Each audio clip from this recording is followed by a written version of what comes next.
नमस्कार आप सभी साथियों का। तो कैसे हैं आप सभी लोग। उम्मीद है सभी स्वस्थ होंगे, अच्छे होंगे और अपनी तैयारी में लगे हुए होंगे। तो आप सभी का एक बार फिर से स्वागत करते हैं आपके अपने यूट्यूब चैनल सरकारी गेस्ट पर। तो आज हम बात करेंगे हरियाणा जीके के प्रैक्टिस सेट नंबर 18 की। यह प्रैक्टिस सेट हमने हरियाणा पुलिस ग्रुप सीटी के जो मेंस के एग्ज़ाम होने हैं और साथ ही साथ जो आपके ग्रुप डी के एग्ज़ाम होने हैं उनको भी इस सीरीज़ को हमने स्टार्ट किया है। तो अगर अभी तक आपने इस चैनल को सब्सक्राइब नहीं किया है तो चैनल को सब्सक्राइब कर लीजिए और जो भी आगे प्रैक्टिस सेट आएंगे उनको देख सकते हैं। यह हमारा 18 नंबर प्रैक्टिस सेट है। इससे पहले भी हमने 17 प्रैक्टिस सेट अपलोड कर दी हैं। अगर आपने उनको नहीं देखा है तो उनका लिंक आपको नीचे डिस्क्रिप्शन में मिल जाएगा, तो वहाँ पर जाकर हैं। प्रत्येक प्रैक्टिस सेट में हम टोटल 30 क्वेश्चनों को कवर करते हैं, जो सभी के सभी हरियाणा स्टाफ सिलेक्शन कमीशन के द्वारा प्रीवियस ईयरों में जो क्वेश्चन पूछे गए हैं उन्हीं को हम आपके लिए लेकर आते हैं, क्योंकि हरियाणा स्टाफ सिलेक्शन हमेशा प्रीवियस ईयर क्वेश्चनों को ही फॉलो करती है। तो उसी को देखते हुए हमने इस सीरीज़ को स्टार्ट किया है, जिसमें हम सभी के सभी प्रीवियस ईयर हरियाणा जीके के क्वेश्चनों को कवर कर रहे हैं। तो प्रत्येक प्रैक्टिस सेट में 30 क्वेश्चन रहते हैं, जो आपके आगामी आने वाले एग्जामों के लिए महत्वपूर्ण रहते हैं। तो चलिए आज की वीडियो को शुरू करते हैं, और वीडियो पसंद आए तो वीडियो को लाइक कर देना और चैनल को भी सब्सक्राइब कर लेना। तो चलिए बात करते हैं आज के पहले प्रश्न की। तो आज का पहला प्रश्न है, जिसमें पूछा गया है कि social justice and empowerment development Haryana की स्थापना कब हुई थी। तो social justice and empowerment development Haryana की स्थापना कौन से वर्ष में की गई थी, ये आपसे पूछा है। और आपके सामने जो 4 ऑप्शन हैं, इसमें से सही जवाब है ऑप्शन नंबर सी, यानी सन 1992 में social justice and empowerment development Haryana की स्थापना की गई थी। तो इस क्वेश्चन का राइट आंसर हो जाता है ऑप्शन नंबर सी। आगे बढ़ते हैं और बात करते हैं अगले क्वेश्चन की। अगला क्वेश्चन है क्वेश्चन नंबर 2। इसमें पूछा है कि हरियाणा में ग्रामीण लिंगानुपात बताइए। तो हरियाणा के ग्रामीण लिंगानुपात की बात करें तो वह कितना हो जाता है। तो यह 2011 के आंकड़े हैं, तो आपको यह भी ध्यान में रखना है। तो 2011 के अनुसार ग्रामीण लिंगानुपात की बात करें तो वह हो जाती है 882। तो इस क्वेश्चन का राइट आंसर हो जाता है ऑप्शन नंबर बी, 882। चलिए अगले क्वेश्चन पे चलते हैं और बात करते हैं नेक्स्ट क्वेश्चन की। नेक्स्ट क्वेश्चन है क्वेश्चन नंबर 3, जिसमें पूछा है कि हरियाणा में सर्वोच्च साक्षरता दर वाले जिले घटते हुए क्रम में कौन, यानी घटते हुए क्रम में पूछा है। तो सबसे पहले तो जिसकी सबसे ज़्यादा साक्षरता दर है उसको बात करेंगे। तो सबसे ज़्यादा गुड़गांव की है, उससे कम पंचकुला की है, फिर उससे कम अम्बाला की है, फिर उससे कम फरीदाबाद की है। तो सही क्रम हो जाता है ऑप्शन नंबर ए, गुड़गांव, पंचकुला, अम्बाला और फरीदाबाद। तो राइट आंसर रहेगा ऑप्शन नंबर ए। तो आगे बढ़ेंगे और बात अगले क्वेश्चन पे। तो अगला क्वेश्चन रहेगा क्वेश्चन नंबर 4, जिसमें पूछा है कि हरियाणा का पहला लॉ कॉलेज कहाँ खोलने की घोषणा की गई। तो पहले लॉ कॉलेज की बात करें तो हरियाणा के कौन से ज़िले में खोला जाना है या कौन से स्थान पे खोला जाना है, यह आपसे पूछा है। तो हरियाणा के पहले लॉ कॉलेज की बात करें तो यह पंचकुला में खोलने की घोषणा की गई है। तो इस क्वेश्चन का सही जवाब हो जाता है ऑप्शन नंबर डी, यानी हरियाणा के पंचकुला जिले में पहला लॉ कॉलेज खोला गया है। तो राइट आंसर हो जाता है ऑप्शन नंबर डी। आगे बढ़ते हैं और बात करते हैं अगले क्वेश्चन की। तो अगला क्वेश्चन रहेगा क्वेश्चन नंबर 5, जिसमें पूछा है कि हरियाणा के वर्तमान लोकायुक्त जस्टिस नवल किशोर अग्रवाल ने शपथ कब ली थी। तो यह 2015 या 16 का क्वेश्चन है, तो पुराना क्वेश्चन है। तो उसमें पूछा है कि उस समय के लोकायुक्त जो कि जस्टिस नवल कुमार किशोर थे, तो उन्होंने शपथ कब ली थी।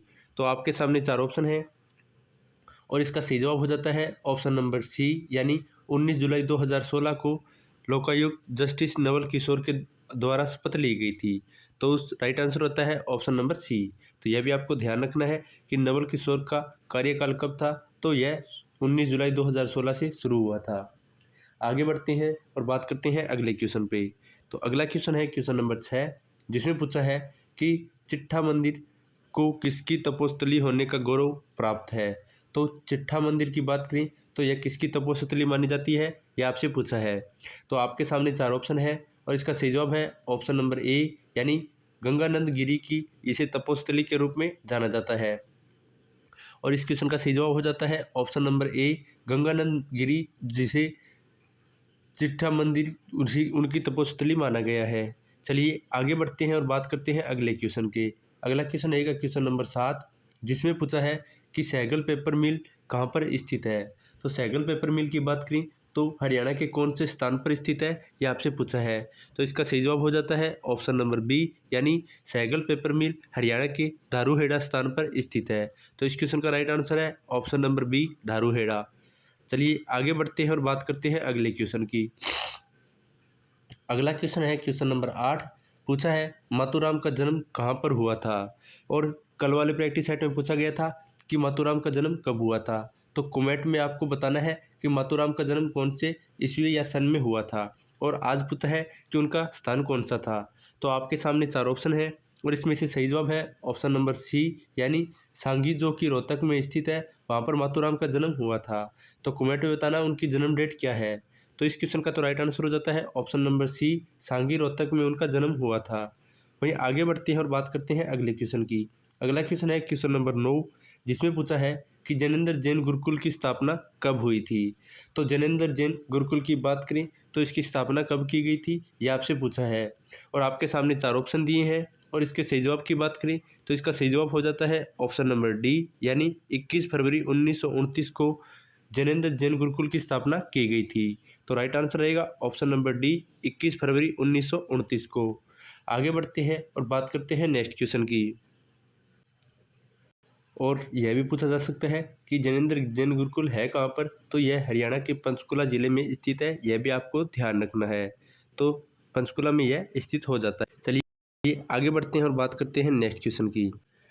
तो अगला क्वेश्चन है क्वेश्चन नंबर 10, जिसमें पूछा है कि दूसरा यज्ञ कौन सा है। तो आपके सामने 4 यज्ञ दिए हैं, उनमें से पूछा है कि दूसरा यज्ञ कौन सा है। तो इसका सही जवाब है ऑप्शन नंबर सी, यानी तरंतुक यज्ञ, जिसे दूसरा यज्ञ माना जाता है। तो इस क्वेश्चन का सही जवाब है ऑप्शन सी, तरंतुक यज्ञ। और पहला है कपिल यज्ञ, तो उसके जो अभी वर्तमान में इसका नाम क्या कर दिया गया है, तो इसको आपको कमेंट में बताना है, क्योंकि इससे पहले वाले प्रैक्टिस सेट में हमने आप लोग को बताया था कि इसका वर्तमान में नाम क्या रख दिया गया है। तो आप सभी को कमेंट में बताना है कि कपिल यज्ञ को वर्तमान में किस नाम से जाना जाता है। चलिए आगे बढ़ते हैं और बात करते हैं नेक्स्ट क्वेश्चन की। नेक्स्ट क्वेश्चन है क्वेश्चन नंबर 11, जिसमें पूछा है कि ऐतिहासिक स्थल थानेसर, जो कि कुरुक्षेत्र में स्थित है, उसका उत्खनन किस वर्ष में हुआ था। तो थानेसर के उत्खनन की बात करें तो कौन सी वर्ष में उसका उत्खनन किया गया था। तो वर्ष 1987 से लेकर 1990 के बीच थानेसर का उत्खनन किया गया था। तो राइट आंसर हो जाता है ऑप्शन नंबर ए, 1987 से लेकर 1990 के बीच थानेसर, जो कि कुरुक्षेत्र में स्थित है, उसका उत्खनन किया गया था। आगे बढ़ेंगे और बात करेंगे नेक्स्ट क्वेश्चन की। तो नेक्स्ट क्वेश्चन आने वाला है क्वेश्चन नंबर 12, जिसमें पूछा है कि Haryana power generation corporation limited यानी HPGCL द्वारा राज्य के जिलों में सौर विद्युत केंद्र स्थापित करने की योजना बनाई गई है। तो कौन से राज्य में Haryana power generation corporation limited के द्वारा सौर विद्युत केंद्र स्थापित करने की योजना बनाई गई है। तो आपके सामने 4 ऑप्शन हैं और इसका सही जवाब हो जाता है ऑप्शन नंबर डी, यानी यमुनानगर में सौर विद्युत केंद्र स्थापित करने की योजना HPGCL के द्वारा बनाई गई है। तो इस क्वेश्चन का राइट आंसर है ऑप्शन नंबर सी। आगे बढ़ेंगे और बात करेंगे नेक्स्ट क्वेश्चन की। नेक्स्ट क्वेश्चन रहने वाला है क्वेश्चन नंबर 13, जिसमें पूछा है कि प्लास्टिक उद्योग हरियाणा के किस नगर का प्रमुख उद्योग माना गया है। तो प्लास्टिक उद्योग की बात करें तो कौन से जिले का यह प्रमुख उद्योग माना जाता है। तो आपके सामने 4 ऑप्शन हैं और इसका सही जवाब है ऑप्शन नंबर बी, यानी फरीदाबाद का जो प्रमुख उद्योग है उसे प्लास्टिक उद्योग के रूप में जाना जाता है। तो इस क्वेश्चन का सही जवाब हो जाता है ऑप्शन नंबर बी, फरीदाबाद को। आगे बढ़ते हैं और बात करते हैं अगले क्वेश्चन की। तो नेक्स्ट क्वेश्चन है क्वेश्चन नंबर 14, जिसमें पूछा है कि राष्ट्रीय राजमार्ग की लंबाई कितनी है, यानी नेशनल हाईवे की कुल लंबाई कितनी है, यह आपसे पूछा है। तो आपके सामने 4 ऑप्शन हैं और इसका सही जवाब हो जाता है ऑप्शन नंबर बी, यानी 1518 किलोमीटर राष्ट्रीय राजमार्ग की लंबाई हो जाती है। तो राइट आंसर है ऑप्शन नंबर सी, यानी 1518 किलोमीटर। आगे बढ़ेंगे और बात करेंगे नेक्स्ट क्वेश्चन की। तो नेक्स्ट क्वेश्चन रहेगा क्वेश्चन नंबर 15, जिसमें पूछा है कि चौधरी चरण सिंह कृषि विश्वविद्यालय की स्थापना कब हुई थी। तो चौधरी चरण सिंह कृषि विश्वविद्यालय की बात करें तो इसकी स्थापना कब की गई थी। तो इसका सही जवाब है ऑप्शन नंबर ए, यानी वर्ष 1970 में चौधरी चरण सिंह कृषि विश्वविद्यालय की स्थापना की गई थी। और चौधरी चरण सिंह कृषि विश्वविद्यालय हरियाणा में कहाँ पर स्थित है, तो यह हरियाणा के हिसार जिले में स्थित है, यह भी आपको ध्यान में रखना है। तो इस क्वेश्चन का राइट आंसर रहेगा ऑप्शन नंबर ए, 1970 में इसकी स्थापना की गई थी। तो चलिए आगे बढ़ते हैं और बात करते हैं अगले क्वेश्चन की। अगला क्वेश्चन रहेगा क्वेश्चन नंबर 16, जिसमें पूछा है कि हरियाणा संदेश नामक प्रकाशन किसके द्वारा किया गया था। यानी हरियाणा संदेश नामक पत्रिका के बारे में पूछा है कि इसका प्रकाशन किसके द्वारा किया गया था। तो आपके सामने 4 ऑप्शन हैं और इसका सही जवाब है ऑप्शन नंबर डी, यानी सेठ महेशचंद के द्वारा संदेश जो समाचार पत्र था उसका प्रकाशन किया गया था। तो इस क्वेश्चन का राइट आंसर हो जाता है ऑप्शन नंबर डी, सेठ महेशचंद के द्वारा इसका प्रकाशन किया गया था। आगे बढ़ते हैं और बात करते हैं अगले क्वेश्चन की। अगला क्वेश्चन रहेगा क्वेश्चन नंबर 17, जिसे पूछा है कि स्वतंत्रता संग्राम के समय पंचायत के मुखिया को किस प्रकार की उपाधि देने की परंपरा पड़ गई थी। तो स्वतंत्रता संग्राम के बाद हरियाणा सरकार में यानी जो हरियाणा में पंचायत के मुखिया थे उसे किसी उपाधि से जाना जाता था, यह आपसे पूछा है। तो इसका सही जवाब हो जाता है ऑप्शन नंबर बी, यानी उन्हें वजीर के नाम से जाना जाने लगा था 1857 की क्रांति के बाद। तो राइट आंसर हो जाता है ऑप्शन नंबर बी, वजीर। आगे बढ़ते हैं और बात करते हैं अगले क्वेश्चन की। तो अगला क्वेश्चन रहेगा क्वेश्चन नंबर 18, जिसे पूछा है कि हरियाणा में शराबबंदी लागू करने वाले मुख्यमंत्री कौन थे। तो हरियाणा में शराबबंदी किसके द्वारा की गई थी, यह आपसे पूछा है और आपके सामने 4 ऑप्शन हैं और इसका सही जवाब है ऑप्शन नंबर ए, यानी बंसीलाल। काफ़ी बच्चों को बंसीलाल भजनलाल में जो डाउट होता है उसको कवर कर देते हैं। शराब में आप देख सकते हो बै शब्द का प्रयोग हुआ है, तो बंसीलाल में भी बै शब्द का प्रयोग हुआ है, तो इसी हिसाब से आप इसे याद रख सकते हो। ये ट्रिक है, तो इसी से आप इसे याद रख सकते हो कि शराबबंदी लागू हुई थी तो यह बंसीलाल के समय लागू हुई थी, यह भी आपको ध्यान रखना है। तो इस ट्रिक से आप इसे याद रख सकते हैं। तो राइट आंसर हो जाता है ऑप्शन नंबर ए। आगे बढ़ेंगे और बात करेंगे नेक्स्ट क्वेश्चन पे। तो नेक्स्ट क्वेश्चन है क्वेश्चन नंबर 19, जिसमें पूछा है कि जिला फरीदाबाद में क्या पाया जाता है। यानी इनमें से कौन सा तत्व फरीदाबाद जिले में पाया जाता है, यह आपसे पूछा है और आपके सामने 4 ऑप्शन हैं और इसका सही जवाब हो जाता है ऑप्शन नंबर बी, यानी बजरी मुख्य रूप से जिला फरीदाबाद में पाई जाती है। तो राइट आंसर रहेगा ऑप्शन नंबर बी, बजरी। आगे आभूषण के बारे में पूछा है कि चंदन हार नामक आभूषण शरीर के किस अंग पर पहना जाता है। तो चंदन आहार नामक आभूषण की बात करें तो यह शरीर के कौन से अंग पर पहना जाता है, यह आपसे पूछा है और आपके सामने 4 ऑप्शन हैं और इसका सही जवाब है ऑप्शन नंबर ए, यानी वक्ष स्थल पर पहने जाने वाले आभूषण के बारे में बात की गई है। यानी जो गले से नीचे का क्षेत्र होता है वहाँ पर इस आभूषण को पहना जाता है और महिलाओं के द्वारा इस आभूषण को धारण किया जाता है। तो इसीलिए इस क्वेश्चन का सही जवाब रहेगा ऑप्शन नंबर ए, वक्ष स्थल पर यह आभूषण पहना जाता है। आगे बढ़ते हैं और बात करते हैं अगले क्वेश्चन की। तो अगला क्वेश्चन है क्वेश्चन नंबर 21, जिसमें पूछा है कि रुई भरकर बनाई गई कमरी जैकेट जो जाड़ों में पहनी जाती है उसे किस नाम से जाना जाता है। तो रुई से बनाई हुई कमरी की बात करें जिसे जैकेट भी कहा जाता है, तो उसे जाड़ों में पहनते हैं, उसे किस नाम से हरियाणा में जाना जाता है, यह आपसे पूछा है और आपके सामने 4 ऑप्शन है और इसका सही जवाब है ऑप्शन नंबर डी, यानी मिर्जई के नाम से उसे जाना जाता है। तो इस क्वेश्चन का सही जवाब रहेगा ऑप्शन नंबर डी, मिर्जई। आगे बढ़ते हैं और बात करते हैं अगले क्वेश्चन की। तो अगला क्वेश्चन रहेगा क्वेश्चन नंबर 22, जिसमें पूछा है कि बाबा भोलूनाथ मेला जो कि होली के दिन कहाँ पर आयोजित होता है, यह आपसे पूछा है। तो बाबा भोलूनाथ मेले की बात करें जिसका आयोजन होली पे किया जाता है, तो यह हरियाणा के कौन से स्थान पर होता है, यह आपसे पूछा है और आपके सामने 4 ऑप्शन है और इसका सही जवाब है option number A, Kharak Ram ji जो कि जींद में स्थित है, वहाँ पर बाबा भोलूनाथ मेले का आयोजन होली के दिन किया जाता है। तो इस क्वेश्चन का सही जवाब है option number A, Kharak Ram ji जो कि जींद में स्थित है, यहाँ पर इस मेले का आयोजन किया जाता है। चलिए आगे बढ़ते हैं और बात करते हैं नेक्स्ट क्वेश्चन की। तो अगला क्वेश्चन रहेगा क्वेश्चन नंबर 23, जिसमें पूछा है कि शीतला माता को किस रोग की देवी माना जाता है। तो शीतला माता को कौन से रोग की देवी माना जाता है, यह आपसे पूछा है और आपके सामने 4 ऑप्शन हैं और इसका सही जवाब हो जाता है ऑप्शन नंबर डी, यानी उसे चेचक की देवी के रूप में जाना जाता है। तो इस क्वेश्चन का राइट आंसर है ऑप्शन नंबर डी, चेचक की देवी के रूप में उन्हें जाना जाता है। चलिए आगे बढ़ते हैं और बात करते हैं अगले क्वेश्चन की। तो अगला क्वेश्चन रहेगा क्वेश्चन नंबर 24, जिसमें पूछा है कि साध संप्रदाय का मेला किसकी स्मृति में आयोजित किया जाता है। तो साध संप्रदाय मेले की बात करें तो इसका आयोजन किसकी स्मृति में किया जाता है, यह आपसे पूछा है और आपके सामने 4 ऑप्शन दिए हैं और इसका सही जवाब है ऑप्शन नंबर बी, यानी बाबा उदादास के याद में साध संप्रदाय मेले का आयोजन किया जाता है। तो इस क्वेश्चन का सही जवाब रहेगा ऑप्शन नंबर बी, बाबा उदादास के समर्थी में। वहीं आगे बढ़ते हैं और बात करते हैं नेक्स्ट क्वेश्चन की। नेक्स्ट क्वेश्चन आने वाला है क्वेश्चन नंबर 25, जिसमें पूछा है कि माउंटेन क्लेव पर्यटन स्थल की शुरुआत कब व कहाँ हुई थी। तो माउंटेन क्लेव पर्यटन स्थल की बात करें तो इसकी शुरुआत हरियाणा के कौन से ज़िले या स्थान पे की गई थी और कब की गई थी। और आपके सामने 4 ऑप्शन है और इसका सही जवाब है ऑप्शन नंबर सी, यानी सन 1987 में मोरनी हिल्स पर इसकी शुरुआत की गई थी। तो राइट आंसर रहेगा ऑप्शन नंबर सी, माउंटेन क्लेव पर्यटन स्थल मोरनी हिल्स पर 1987 में स्थापित किया गया था। तो राइट आंसर हो जाता है ऑप्शन नंबर सी। आगे बढ़ते हैं और बात करते हैं नेक्स्ट क्वेश्चन पे। तो नेक्स्ट क्वेश्चन है क्वेश्चन नंबर 26, जिसमें पूछा है कि प्रथम विश्व युद्ध में हरियाणा के रोहतक जिले से कुल कितने सैनिकों ने हिस्सा लिया था। तो प्रथम विश्व युद्ध जो कि 1914 से लेकर 1918 के बीच हुआ था, तो उसमें रोहतक के कितने सैनिकों ने भाग लिया था, ये आपसे पूछा है।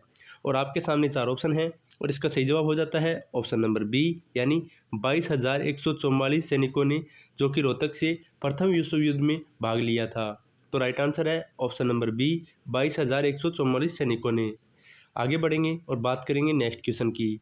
तो अगला क्वेश्चन रहने वाला है क्वेश्चन नंबर 27, जिसमें पूछा है कि हरियाणा ने अब तक कितने मी क्रॉस प्राप्त किए हैं। तो मी क्रॉस की बात करें तो हरियाणा या अभी तक कितने प्राप्त किए हैं, ये आपसे पूछा है। तो आपके सामने 4 ऑप्शन है और इसका सही जवाब हो जाता है ऑप्शन नंबर डी, यानी अभी तक हरियाणा सरकार ने मी क्रॉस प्राप्त किए हैं 31। तो राइट आंसर रहेगा ऑप्शन नंबर डी, 31 मी क्रॉस प्राप्त किए हैं अभी तक हरियाणा ने। आगे बढ़ेंगे और बात करेंगे नेक्स्ट क्वेश्चन की। तो अगला क्वेश्चन रहेगा क्वेश्चन नंबर 28, जिसमें पूछा है कि चंडीगढ़ का राजकीय पशु कौन सा है। तो चंडीगढ़ की राजकीय पशु की बात करें तो वह कौन सा है, यह आपसे पूछा है। तो इसका सही जवाब हो जाता है ऑप्शन नंबर सी, यानी मुगुंज, जो कि हरियाणा के चंडीगढ़ जो कि राजधानी है उसका राजकीय पशु माना गया है। तो मोगोज इसका राइट आंसर हो जाता है। तो राइट आंसर हो जाएगा ऑप्शन नंबर सी। आगे बढ़ेंगे और बात करेंगे अगले क्वेश्चन पे। तो अगला क्वेश्चन रहेगा क्वेश्चन नंबर 29, जिसमें पूछा है कि बाबर ने हिसार पर कब्जा किया था। तो बाबर के द्वारा हिसार पर कब कब्जा किया गया था, यह आपसे पूछा है। तो आपके सामने 4 ऑप्शन है और इसका सही जवाब है ऑप्शन नंबर बी, यानी सन 1526 में उन्होंने हिसार पर कब्जा किया था, क्योंकि उनका कार्यकाल 1526 से लेकर 1530 तक रहा था। तो उसी हिसाब से भी आप इस क्वेश्चन को कर सकते थे। तो इस क्वेश्चन का सही जवाब हो जाता है ऑप्शन नंबर बी, 1526 में। आगे बढ़ते हैं और बात करते हैं अगले क्वेश्चन की। तो अगला क्वेश्चन है क्वेश्चन नंबर 30 है, जिसमें पूछा है कि अम्बाला में कांग्रेस की पहली शाखा कब शुरू की गई थी। तो अम्बाला में कांग्रेस की पहली शाखा कब शुरू की गई थी, यह आपसे पूछा है। तो आपके सामने 4 ऑप्शन है और इसका सही जवाब हो जाता है ऑप्शन नंबर ए, यानी सन 1986 में अम्बाला में कांग्रेस की पहली शाखा खोली गई थी। और भारत में कांग्रेस की स्थापना कब हुई थी, तो यह सन 1985 में हुई थी, जो कि ए.ओ. ह्यूम के द्वारा की गई थी। यह भी आपको ध्यान में रखना है। तो इस क्वेश्चन का राइट आंसर हो जाता है ऑप्शन नंबर ए, अम्बाला में 1886 में कांग्रेस की पहली शाखा खोली गई थी। तो यह था आज का हमारा प्रैक्टिस सेट नंबर 18।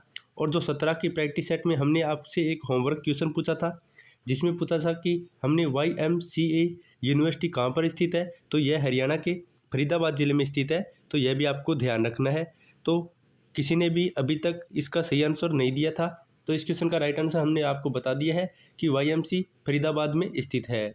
तो चलिए समाप्त करते हैं आज के इस प्रैक्टिस सेट नंबर 18 की। तो उम्मीद है आपको यह वीडियो पसंद आई है। अगर वीडियो पसंद आई है तो वीडियो को लाइक कर दीजिए और चैनल पर नए हैं तो चैनल को सब्सक्राइब कर लीजिए, क्योंकि आगे भी ऐसे ही जब तक आपके एग्ज़ाम नहीं होते प्रैक्टिस सेट आते रहेंगे। तो मिलते हैं एक नई वीडियो के साथ, तब तक के लिए जय हिंद, जय भारत, वंदे मातरम।